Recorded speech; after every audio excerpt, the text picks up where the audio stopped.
hide your kids, lock the doors. You're listening to HR's most dangerous podcast. Chad Sowash and Joel Cheeseman are here to punch the recruiting industry right where it hurts. Complete with breaking news, brash opinion, and loads of snark. Buckle up, boys and girls. It's time for the Chad and Cheese Podcast.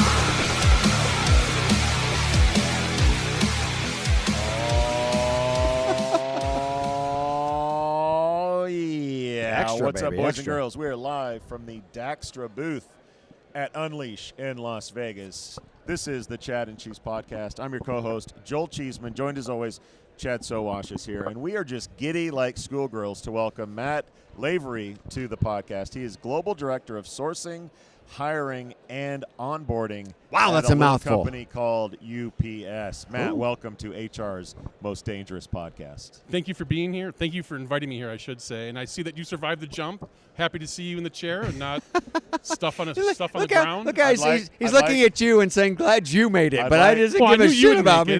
You were going to make it no matter what. Yeah, Army guy was going to make it. Yeah, I was more worried for Chad and the people below Chad if big accidents happen. Yeah, just in case. I'd like to take this moment to endorse Depends as my leak protector of choice as I jump off the stratosphere. No, as Tom Petty said, the waiting is the hardest part of jumping off the stratosphere. Yeah, and we knew like months in advance, I think, so that was a lot of waiting. Yeah. Although I think my wife had more sleepless nights. Well, it's kind of like that parochial school thing that I went to.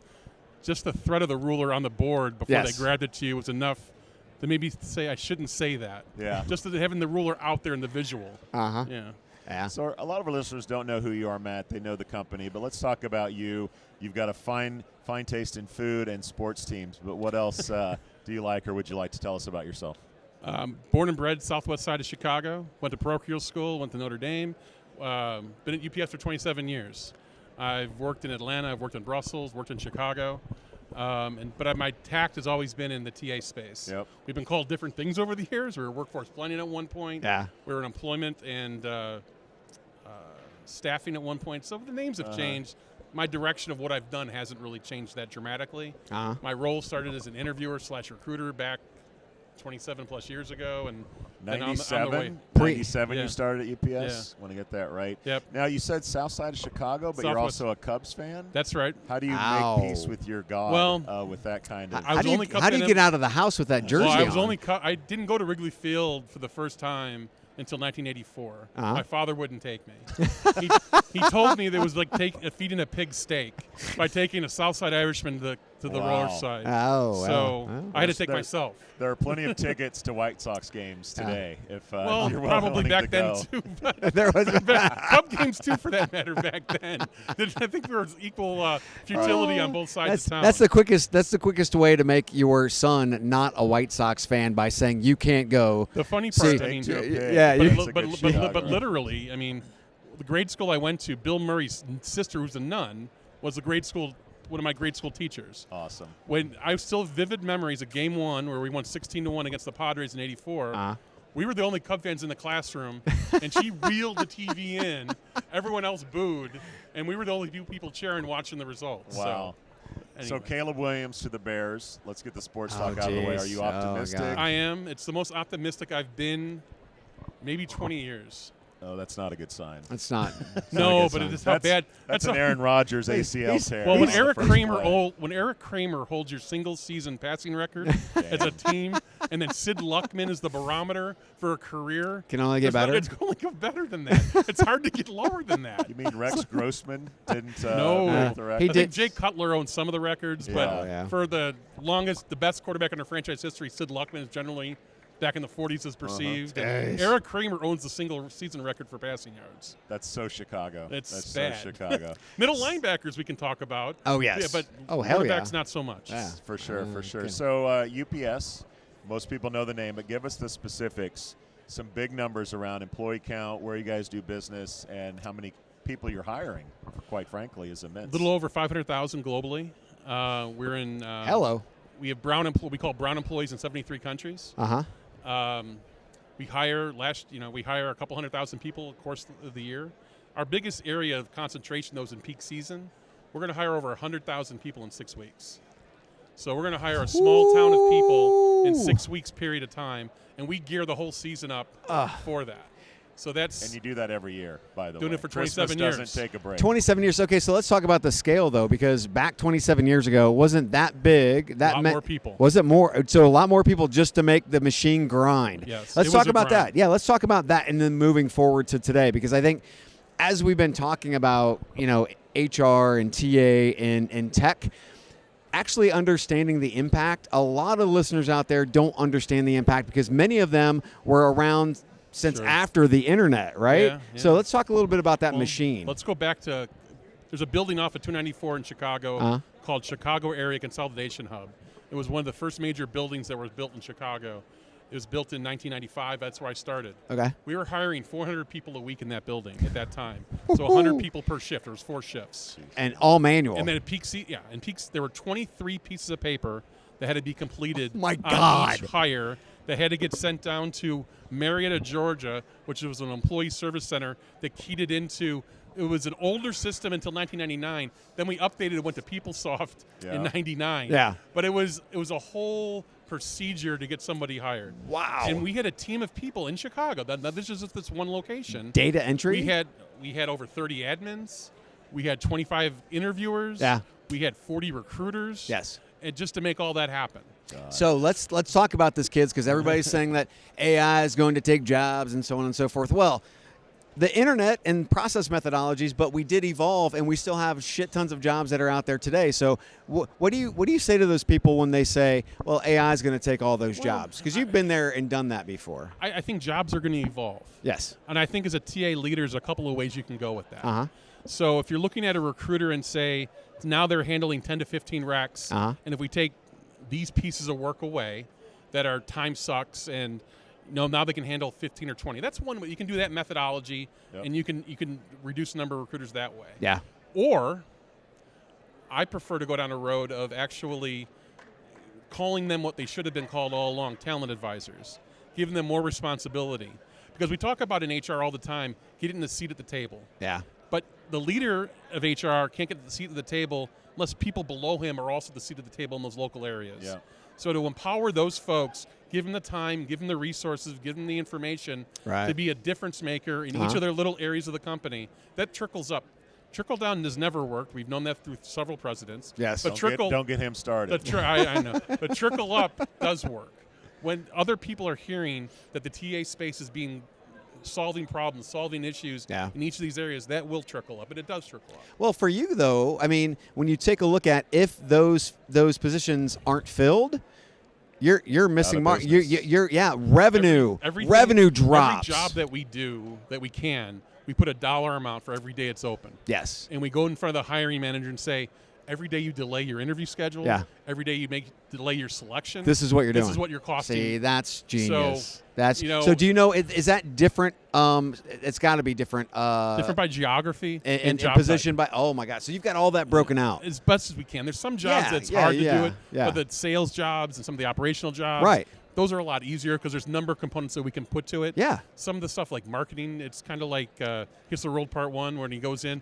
Did you BS today? Yes. Did I try and BS today? Yeah. No. It's some of the jobs it's hard to put a quantified to. Yeah. But where you can, we do. I love that you've had so much experience, and we don't get a lot of people that have been at the same job. Did you just call him old? 20 years. That's not cool. I'm as old as you It's guys. a lot. I mean, we're all old, man. Don't worry. I'm not old. I'm Shut up. I'm embracing old. You have the unique perspective of looking at what a job seeker was in 2000 and what it is today. Talk about the differences in the job seeker today versus 20 years ago. Well, Sunday newspaper 25 years ago. That's a big change. Yeah, it's a big change. When the red circles and sending out mailers. And I don't even think we had highlighters back then. Online, very early days of online. Yeah. Same things that you guys were at. I remember. But, slowly evolving in, it's really become a sales job now. Before, they had to sell to us. Yeah. Now we have to sell more to them to get them in the door. Right. Because before it was, okay, sit down for this 5 levels of interviews, and and we'll analyze all this stuff. Panels and tribunals and you had to feel lucky. I got to a 3rd interview. Yeah. Is there a 4th? I don't know. And you had to really audition yourself. Yeah. Now it's okay, come please work for us. This is what we'll offer you. Yeah. These are the benefits, all those kind of things. So it's more of just not qualifying somebody. As much as you're trying to qualify them, they're qualifying you. Yeah. How much of that is they have more options, or, yeah, you're shaking your head? I mean, absolutely more options. And I think it's also more data at their information. Before, when it was a Sunday newspaper, I can go look at someone's website and go learn about them, or go to LinkedIn, or go to Glassdoor, or go to all these areas that are out there that can go learn about you. So the smart, really good candidates, when they come in, they're not asking you those questions. They're asking you, well, why did you get this review on this situation? Why do you do it this way? And it's and you have to have answers. Some people are better at it than others, and some candidates look at it and say, that's not for me. Well, let's talk about it. Like back then, obviously, it wasn't very speedy to get somebody in. Today, it is. And we know speed kills, because the competition, as you just said, if they're faster to the trigger than you are, then you lost them, right? So how have you guys been able to be more efficient? What have you done? Agile. Yeah, what have you been able to do to be able to ensure that you don't lose that great talent? What we've tried to do, and we've done this for a number of years, and this is the second system that we've went to with Fountain that we're utilizing today. We did it on our old system, but it was hard. Okay. Care to name names? We're the only customer of it, so but they built it just for us way back when. Okay. They didn't sell it to anyone else. We're the only customer of it. We co-branded it. We gave them the direction on how to build everything. They built it. They hosted it. Almost 20 years of use. Great job. They did a great job for us. Yeah. But the problem was it was Burger King. They could build it any way we wanted it. Yeah. But it could take 6-8 months on changes. Right. So, and now as we got into the pandemic and different things, we needed things to change faster. Yeah. So what we needed to do was a simple flow process that the happy path can get someone to a job offer as fast as possible. Because if you're not making that job offer and setting that hook early, they're gone. And right now in Fountain, we're getting most of our candidates to our entry-level package handler jobs, our seasonal jobs, driver, helper, and SSDs. Inside 6-7 minutes, they're getting to a job offer. Yeah. Inside 22 minutes, they're onboarded. Their I-9's done. Wow. All their documents are done. They have a start date, and the only thing they're waiting on is their criminal background check to come back clear. Yep. Inside 22 minutes. 22 minutes. For our most common jobs, our driver jobs, That is and jobs that amazing. are at airports with a couple extra steps. Yeah. Because you got to get fingerprinted at the airport, you get a badge from there. Right. You need a road test to be a driver. Yeah. So, but for our standard jobs, 22 minutes. Everything side sealed and delivered out the door. And you're a guy that's seen everything, and I'm sure that you RPO'd multiple services. What was it about Fountain that sort of cut above the rest? I mean, the reason we went to that other service for an ATS 20-some-odd years ago, we looked at all the ATSs I did. Yeah. There wasn't anything for mass hiring. I think Unilever, a company out of Portland, was something that did hourly hiring, but they still were rec-based. Yeah. I looked at it and said, that's not going to work for us. Yeah. So we went to this company who was doing our IVR at the time, so all the people who were scheduling interviews for their service, they said, oh, we can build this other part of it for you, too, that has an application. And for us, when we went to Fountain, they were the first ATS that I saw that could handle our high-volume hourly hiring because they're nimble and quick. I gave them our process flow for a basic package handler. In 2 days, they didn't come back just with a prototype, that workable prototype that I could give to anybody in my company to go do a job apply. It had the videos that we used, it had the language, the questions that we asked, and the happy path, you can get through to a job offer inside 5 minutes, 6 minutes. Yeah. And that was working on it for 2 days. So was that the intent from you, or did they overkill on? They overkill. I mean, I didn't expect them. Well, I talked to everybody. I talked to these. They said, "Well, we're flexible. We're this. We're this. Here's my process flow. Make it happen, Captain." I go, "If you can make this happen." And then they came back, and I was expecting a phone call a couple weeks, maybe a month down the line. Yeah. The person I'm talking to, Matt, you ready to look at it? Yeah. Like, who's this? Like, How really? long? What was that time frame? 2 days. 2 days. Yeah. Holy And so shit. when they came back and they said, all right, what kind of my 2 days? what kind of stuff are you doing? Like, you know, they put a PowerPoint together or something. They put some macro together. Is it Figma? Yeah. So it was like, let me play with it. They gave me the link and I played with it. Like, this actually works. So they got my attention. And then what we had to do is build the business case to make the switch. Yeah. That took a little bit of time. We had to go to our friends in IT and go back and make a business case. Because anytime you switch a SaaS solution, you're paying for that old solution for a period of time, so you got to account for that in the business case. There's transition costs. And you got to make it all work. And what was the reaction from the recruiting team? We've talked to companies that are big, make a change. No one wants to change. Yeah. How was it? What was it like at UPS? You get some of that, and no matter where you do, whatever change, even if it makes their jobs easier. Yeah. It's new. Yeah. So, but we got full adoption pretty quick. But we also did a Cortez approach. We kind of burned the old ship, so they couldn't use it, so they had to switch. Scorched earth that shit. Which we've heard that story before, right? We killed it, so they had no choice. They had no choice, and they learned pretty quick. It's an intuitive product, so it was easy to learn. Yeah. And we ended up hiring over 100,000 people in 6 weeks last year with it, so it worked. So are you actually showing, because you have all the numbers that go to the bottom line, which is beautiful, and we love that.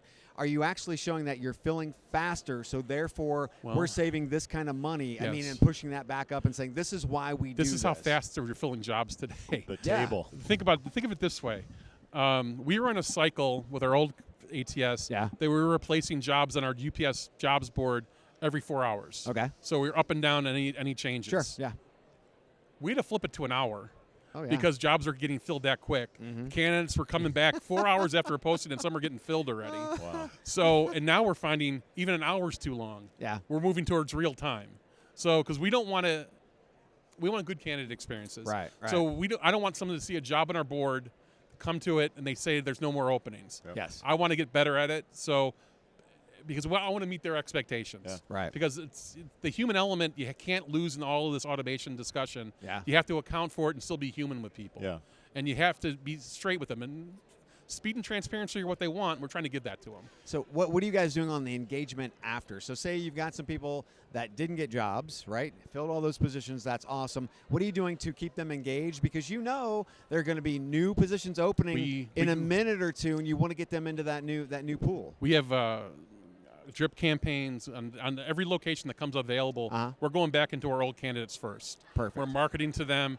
Right now we're still experimenting how often, because we don't want to spam them. I love Matt. And we're trying He's to figure out all the logarithms and they applied 6 months ago. Yeah. Is it good for 2 messages this week? Yeah. Because we don't want to you don't want to become a pain to it. Yeah, but you still want to reach out and touch those folks. Yes. And then what we do is we go back to the advertising wall.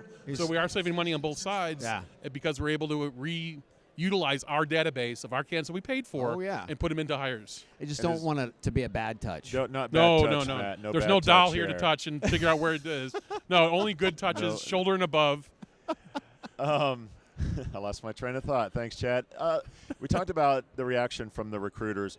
Talk about the reaction from the job seekers. Did ghosting go down? Did your scores go up? Because applying to these jobs are it's kind of a mixed bag there, to be fair. Yeah. Our surveys, we're 95% plus almost in positivity on the experience. Okay.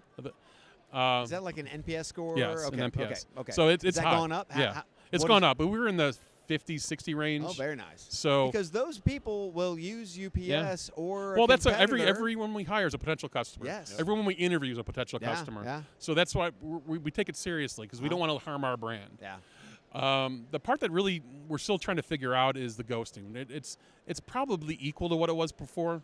And again, in the pre-Fountain days. Yeah, a little bit, but we're getting. What do you make of that? I think it's the competition. I think it's. But we also cut out steps. 22 minutes though, Matt. I know, but the part of it is, before we were only measuring the cutoff at the time of job offer to the first day of work. Okay. There were other steps there that also had drop-off rates. Gotcha. Yeah. So we only have one drop-off rate, not 3 anymore. So gotcha. When we're saying about the same, we're the same from the same start of the process. But if I go back and look at the whole process, our drop-out rates are about a third of what they were. But the last step, we're about the same. Okay. So within 22 minutes, I get the job. Do I automatically start the onboarding process? Yes. Right then. So yes. You get messages. Depends on the job you're in. Yeah. Some of our jobs, they have a on-person piece for what's we call Cornerstone. Okay. Not the company. That's what we called it before the company was there. Yeah. It's the training in person. Okay. Other seasonal jobs, it's a virtual. So Okay. you're gonna get links to our LMS and to go inside and to to start to do things. You can see the engagement, and if they're Yes. not being engaged, then we're reaching out to them, nudge them. Yes. Okay. Yeah, that's awesome, and I would think that would help from the anti-ghosting aspect as opposed to just sending out an email and then stepping I firmly back. believe. I think there's always going to be a percentage of people that will ghost now. Yeah, and it's because of the competition. Yeah, and it's nothing that we can. We're going to keep looking at it because UPS we're constructively dissatisfied. Always want to improve. Yeah, but at the same point, you can't be a man of all seasons every candidate. Right. And we're going to do the best we can to get them in the door, but we're also not going to. We're gonna try to do better, but there's only so much better that you can do in some cases. Mm-hmm. Yeah. You talked about job seekers being smarter, having more ammunition going into an interview. You are a business that has a lot of threats of automation.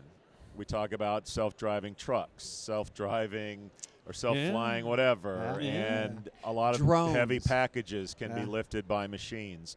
Are job seekers coming in talking about these issues of why would I work for someone where I read in the news today that all the trucks Job's are going to be not gonna be self-driving? around anyway, yeah. Are those issues, and how do you tackle them? We're a union-based company. Okay. So it's all in the collective bargaining agreement, all those things. Yep. So people can go read it and see what the union has to say about it.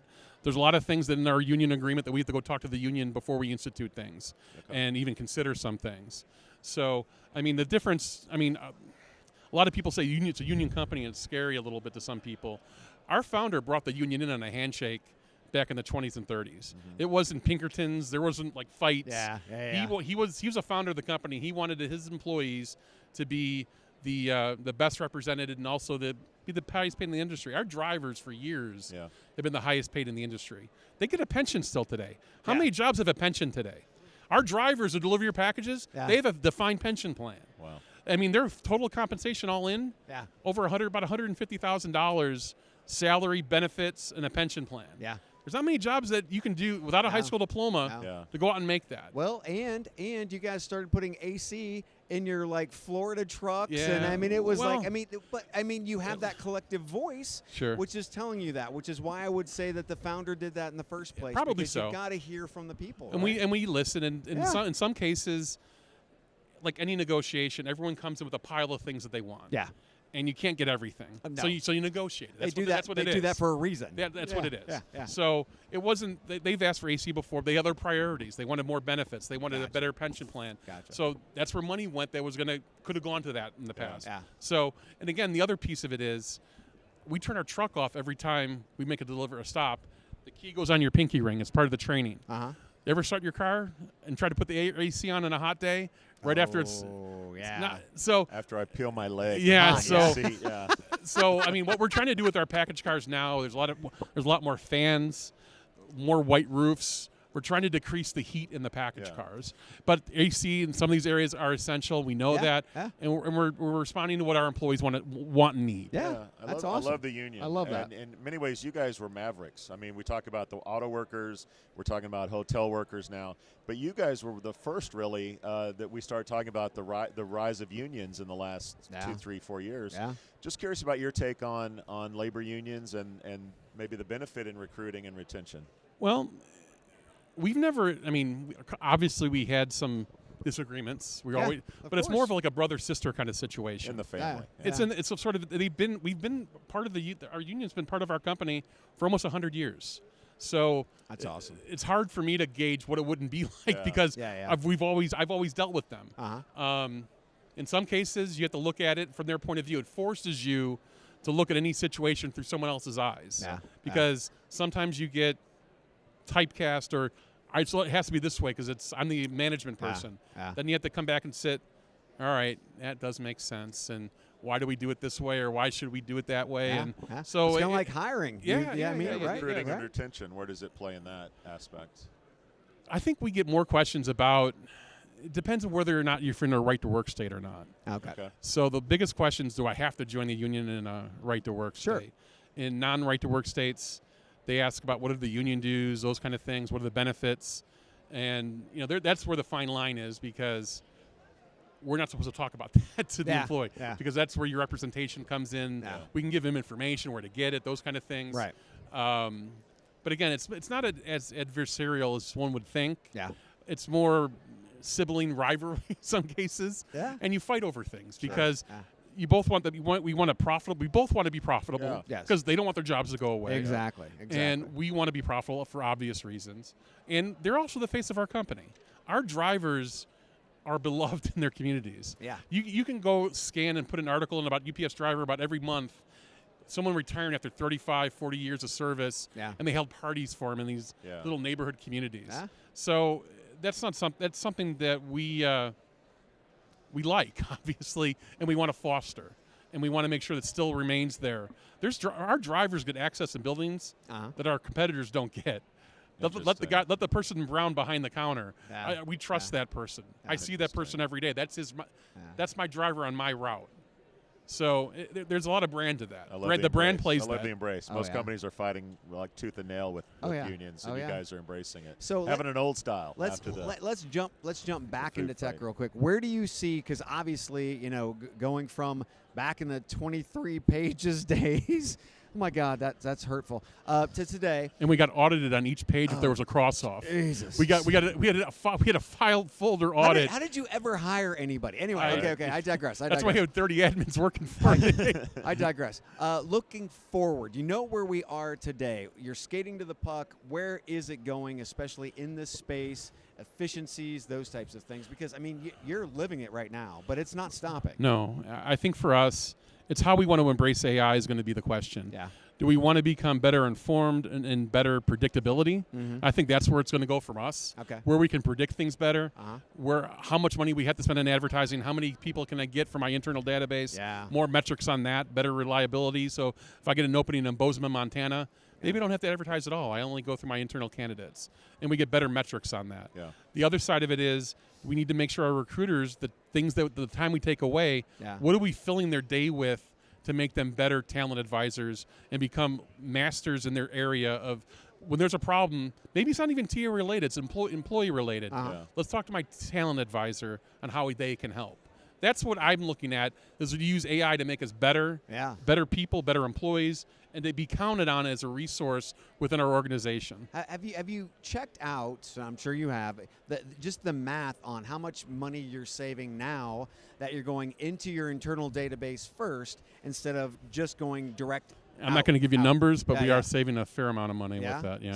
So you're seeing the savings enough and so much so that like the reps of some of these companies, well, what are you doing? Why aren't you spending money with us? Kind of stuff. So they're noticing it on their end. So they're coming and asking us questions about those kind of things. Yeah, so actually building an ecosystem within itself, as opposed to, and again, we say this a lot on the show. If a CMO bought a bunch of leads and then just let them atrophy, that CMO would get fired, right? Yeah. And we should be. Yes, and we realize that we're buying those amazing people / leads, and we need to go back to them. So that's awesome. That's awesome.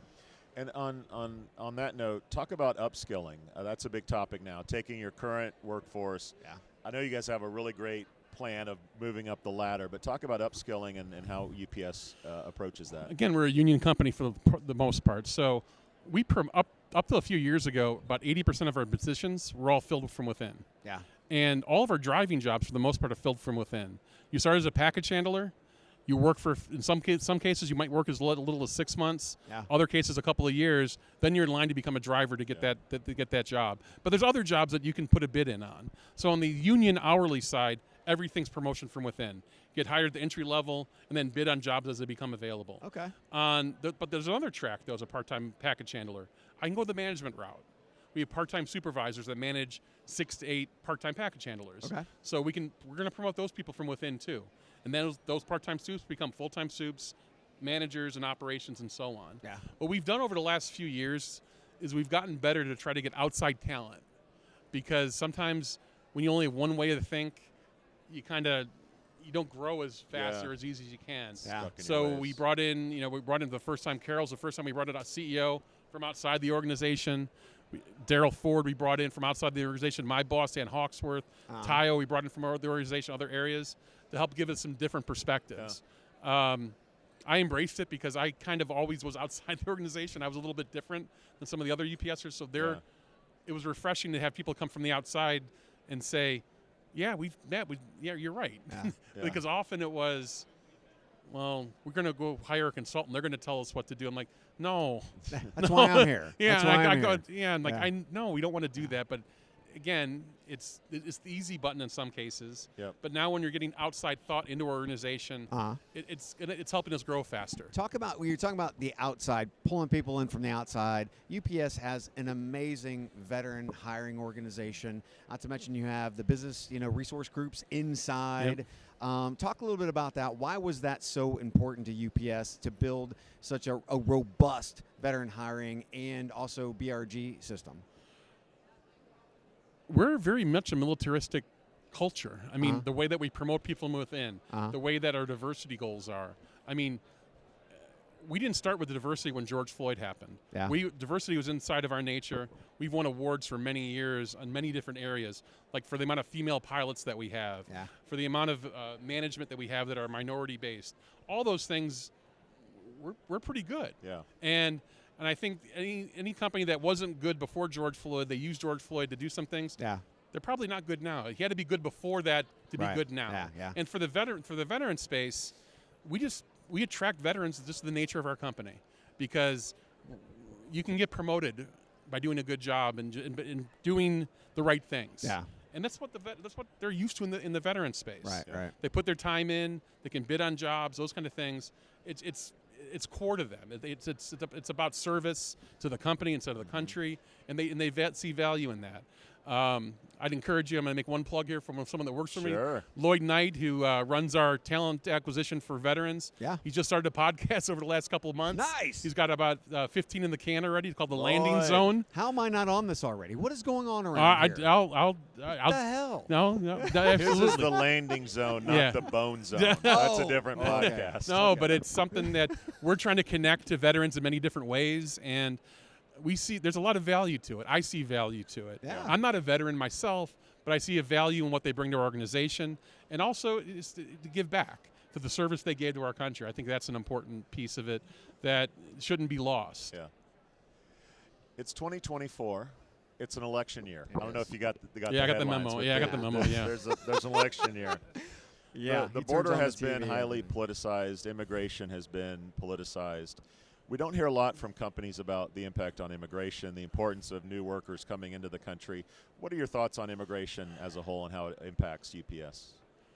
I'd really like it as they brought people in, if they would give them eligibility to work easier and faster. Yes. Because we're an E-Verify company, everything gets tracked. Yeah. I can't hire a lot of the folks that I want to. We wanted to get involved in the Afghan piece when that came in a few years ago when that started. Yeah. But they weren't eligible to work right away, and it was hard to get them on board. It was a chore. Right. Yeah. So I think when we do these things as a country, we should be able to get these people jobs if they want them. Yeah. Because in my mind, if someone wants to work here and earn here and pay taxes here, God bless you, let's go. Yeah. Because the amount of talent that we need, again, I'm an X. You guys are X's, I think, too. Yeah. We don't have enough baby boomers for these jobs. I wish they would all retire. That's just my personal. And get the hell out. and make more opportunity for some other folks. Yes. But we do have. We're not like Europe yet, where we have negative growth. Yeah. But we're slowing down. So we need to bring in people who want to take, quite honestly, some of the lower end jobs. Sure. Yeah. But build themselves up. Yes. And again, we have a country that can do that for them. Yeah. Let it work that way. Give them the opportunity to work, earn a living, and create a family. And you know what? Everything you talk about, whether you're red, blues, whatever, there's commonalities between everybody. Oh, yes. Everyone wants to have a family, have their kids do better than they did. Yep. No matter what part of the political spectrum you're in. Right. And these people that are coming in, that's all they want. They want to provide a life for their kids, make it better for them than it was for them. So is it too late to start our Matt for President? I don't think so. I think we should can throw launch it that out right there. here, right now. Live from the Daxtra booth. Unleash. That was Matt Lavery. Matt, for our listeners who want to know more about UPS, maybe even apply to a job, where do you send them? Applying to a job, go to upsjobs.com. If you want to hit me up, my profile has been updated in a while, but I do respond. You can look me up on LinkedIn. Excellent. Right. And we're here in Vegas. I think the over/under on the Bears this year is 7.5. Are you going to I'm go going. over I've already that? bet the over. Bet I'm going to me double over. down, and I'm going to double down Oh on my it. I God. feel as I leave this podcast. And with that, I'm going to go bet the under. All right, on very a confident good. Bears The counterbalance. That is another one in the can, Chad. We out.